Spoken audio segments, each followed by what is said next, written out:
तमाम दर्शकों का आज के कार्यक्रम में बहुत बहुत स्वागत और अभिनंदन। आज हम बात करने वाले हैं सीज़ेरियन डिलीवरी मुहूर्त को लेकर। अगर आप सितंबर, अक्टूबर, नवंबर या दिसंबर इन 4 महीनों के अंदर अगर सीज़ेरियन के द्वारा बच्चे को जन्म देने वाले हैं, तो आज का कार्यक्रम आपके लिए है। आज हम बहुत विस्तार से बात करेंगे और प्रत्येक डेट मैं आपको यहाँ पर दूँगा हर महीने की। लेकिन इससे पहले हमें ये भी समझना होगा कि क्या सिर्फ़ हमें डेट का पता लगने मात्र से यह निश्चित हो जाता है कि आज का दिन अच्छा है, या फिर कुछ और भी कार्रवाई हमें उसमें करनी होती है, जिसको लेकर आज हम विस्तार से चर्चा करेंगे। मैं आपको समुचित रूप से समझाने का प्रयास करूंगा और एक निवेदन आपसे रहेगा कि वो लोग बिल्कुल भी सिजेरियन डिलीवरी ना करवाएं जो नॉर्मल बच्चे होने वाले हैं। कई बार हमें लगता है कि नहीं, हम एक अच्छी कुंडली को डिज़ाइन कर लें और फिर हम जो है सीजर करवा के बच्चे को जन्म दें। ये एक परमात्मा की बनाई हुई व्यवस्था है।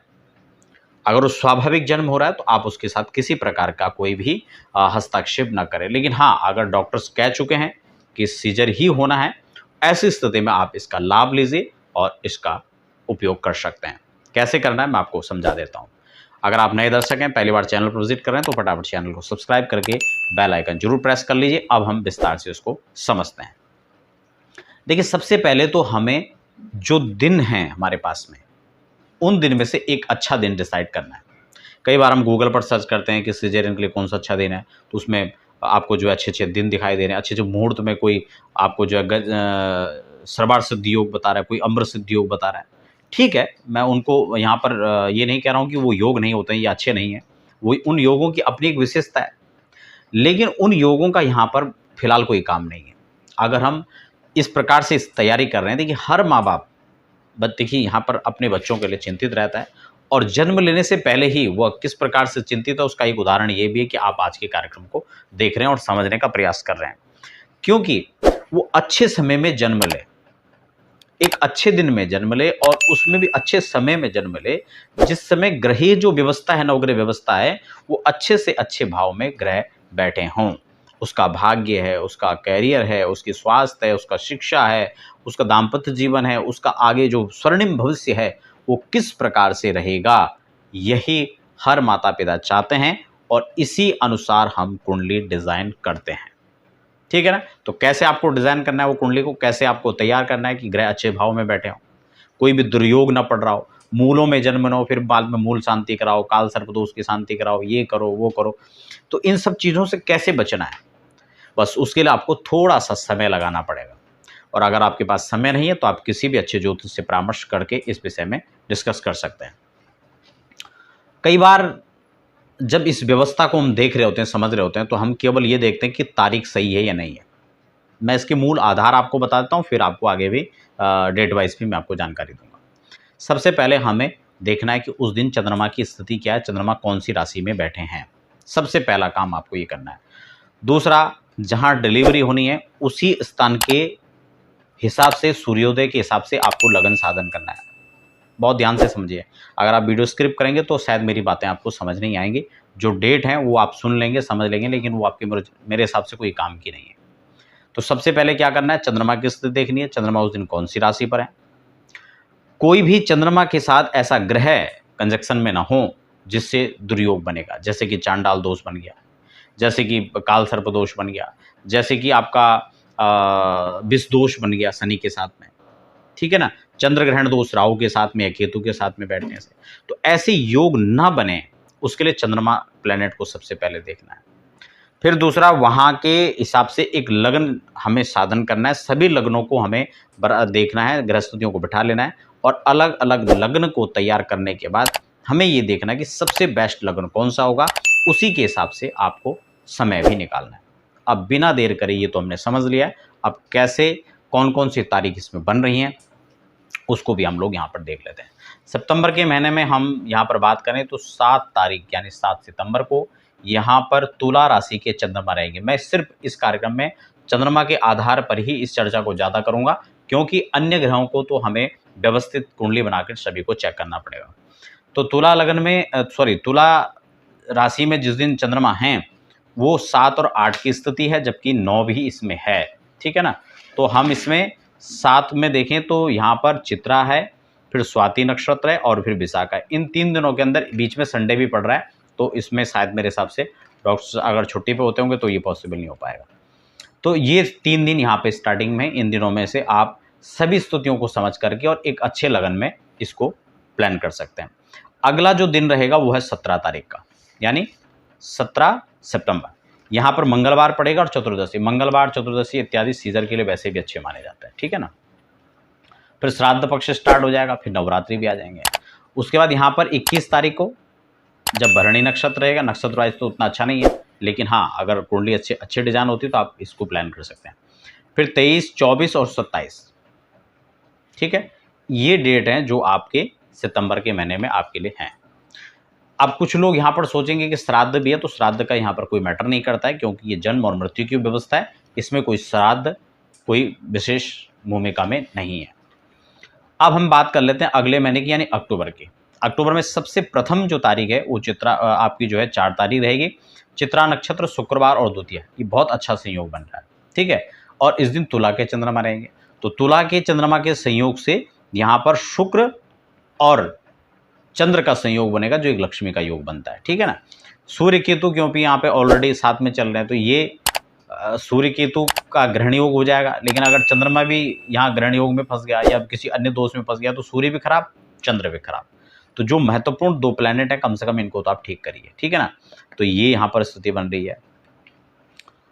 उसके बाद 5 तारीख को भी स्वाति नक्षत्र, शनिवार है, भी अच्छा है, कोई दिक्कत नहीं। उसके बाद 10 तारीख को 9 और 10 धनु राशि में रहेंगे, लेकिन 9 को मूल पड़ रहा है, तो उसको अवॉइड करना चाहिए। पूर्वाषाढ़ा के साथ में जब सप्तमी और बृहस्पति होगा, तो तब हम 10 तारीख धनु राशि के चंद्रमा का संयोग ले लेंगे। धनु राशि बृहस्पति की राशि और बृहस्पति की राशि से चंद्रमा का संयोग होना गज केसरी योग की छाया बनाता है, ठीक है ना।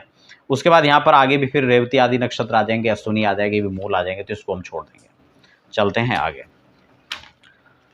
अक्टूबर में जो और डेट है वो यहाँ पर देखिए, फिर आगे अश्विनी भी आ रहा है, ठीक है ना। तो ये सारी चीज़ें इनको छोड़ देना।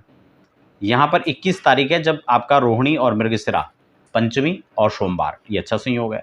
24 तारीख को पुष्य नक्षत्र के संयोग में 24 और 25, यहाँ पर 25 तारीख की स्थिति काफ़ी बेहतरीन है, जबकि 9वीं शुक्रवार भी पड़ रहा है, ठीक है। 28 को पूर्वा फाल्गुनी चंद्रवार और एकादशी, ये भी अच्छा संयोग है। और इस दिन सिंह राशि के चंद्रमा रहेंगे, सूर्य के राशि से चंद्रमा का संयोग बनेगा। आगे देखते हैं तो 7 नवंबर, ठीक है ना। 7 नवंबर को, क्योंकि यहाँ पे बीच में 5 नवंबर को ज्येष्ठा आ रहा है, फिर मूल आ रहा है, ठीक है ना। उससे पहले भी विशाखा है, तो ये कई सारी चीज़ें, संडे पड़ रहा है बीच में, तो ये कई सारी चीज़ें हैं, इनको सब देख लें। वृश्चिक के चंद्रमा रहेंगे, चंद्रमा नीच हो जाएंगे वृश्चिक राशि में, तो इन सब चीज़ों को देखा जाए तो ये डेट उतनी अच्छी नहीं बन रही है। हाँ, कोई आवश्यक है तो आप उस हिसाब से फिर कुंडली डिजाइन कर सकते हैं। 7 तारीख का हिसाब देखा जाए तो यहाँ पर पूर्वाषाढ़ा जो नक्षत्र आपका उसके लिए ठीक रहेगा, और बृहस्पतिवार और षष्ठी भी है, तो ये 7 तारीख वाला अच्छा है। आगे देखा जाए तो आपका फिर 15 तारीख को अच्छा है, क्योंकि बीच में फिर मूल नक्षत्र पड़ रहे हैं, कई शनि के साथ में चंद्रमा आ जाएंगे, कुंभ राशि में चंद्रमा रहेंगे, तो ये विषदोष बन जाएगा। फिर मूल है, अश्विनी है, रेवती है, इन सबको छोड़ दो, ठीक है। आगे 15 तारीख को यहाँ पर भरणी नक्षत्र, शुक्रवार और पूर्णिमा का संयोग है, कार्तिक पूर्णिमा रहेगा, ये भी अच्छा है। तो ये कुल मिलाकर के अच्छा संयोग बन रहा है। आगे हम देख लेते हैं कौन सी डेट है। फिर इसके बाद 17 तारीख को भी यहाँ पर अच्छा है, रोहिणी, जिसमें भगवान श्री कृष्ण का जन्म हुआ था, ठीक है ना। रविवार पड़ रहा है हालांकि इस दिन, तो मृगशिरा में भी देख सकते हैं सोमवार को। आगे कर्क राशि के चंद्रमा, ठीक है ना, स्वराशि के चंद्रमा हो जाएंगे 21 तारीख को। पुष्य नक्षत्र और बृहस्पतिवार षष्ठी का संयोग रहेगा, तो ये दिन भी आपके लिए यहाँ पर काफ़ी अच्छा है, मायने रखता है, ये खास दिन है। उसके बाद दिसंबर स्टार्ट हो जाएगा। दिसंबर में देखें तो 2 दिसंबर को आपका ज्येष्ठा रहेगा, सोमवार। उसके बाद अगले दिन फिर मूल नक्षत्र आ जाएगा, इसको अवॉइड करना चाहिए, ठीक है। फिर वही मकर कुंभ के चंद्रमा रहेंगे, तो शनि के साथ विषदोष आदि बनेगा कुंभ में जाके, है ना। इसको छोड़ दें हम लोग। फिर सीधा आ जाते हैं हम, ये फिर रेवती भी आ रहा है, यहाँ फिर मूल नक्षत्र आ गया, फिर अश्विनी आ गया। तो 13 तारीख को हम देख लेते हैं। 13 तारीख को आपका भरणी और कृतिका रहेगा, शुक्रवार और त्रयोदशी रहेगा। तो 13 और 14, ठीक है ना, क्योंकि 14 को भी रोहिणी है, शनिवार है, और वृष राशि के चंद्रमा रहेंगे, तो वृष के तो उच्च के चंद्रमा होता है, अच्छा है। उसके बाद 16 तारीख को देखा जाए तो आद्रा नक्षत्र है, सोमवार है, ये भी अच्छा है, मिथुन राशि के चंद्रमा रहेंगे। अगले दिन फिर कर्क के चंद्रमा हो जाएंगे, तो ये अच्छा है। पुष्य नक्षत्र रहेगा 18 को, फिर अगले दिन अश्लेषा हो जाएगा तो उसको छोड़ दीजिए। फिर जो अच्छा यहाँ पर है वो है 25 दिसंबर, क्योंकि यहाँ पर चित्रा आ जाएगा, स्वाति नक्षत्र है, चित्रा, हस्त और चित्रा। तो 25 को तुला के चंद्रमा रहेंगे, और 25 के तुला के चंद्रमा का मतलब है कि आपका शुक्र की राशि पर चंद्रमा का संयोग रहेगा, तो ये भी अच्छा है।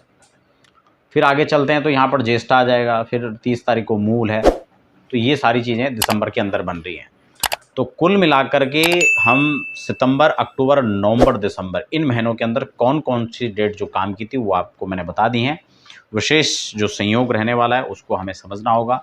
सूर्य और चंद्रमा की स्थिति बेहतर है, सबसे ज़्यादा हमें इस पर ध्यान करना है, इस पर फोकस करना है, क्योंकि अन्य ग्रह तो यथावत स्थित रहते हैं। उसमें भी सूर्य जो है 1 महीने के लिए ट्रांजिट करता है 1 महीने के अंदर, तो वो भी 1 महीने का संयोग रहेगा। लेकिन एक चंद्रमा ऐसे प्लेनेट है जो 2 से सवा दिन, सवा 2 या ढाई दिन के अंदर परिवर्तन होते रहते हैं, तो उसको हमें खासकर ध्यान में रखना है। तो ये थी आज की जानकारी। आप बने रहें और फिर मिलते हैं अगले कार्यक्रम के साथ। तब तक दीजिए इजाज़त।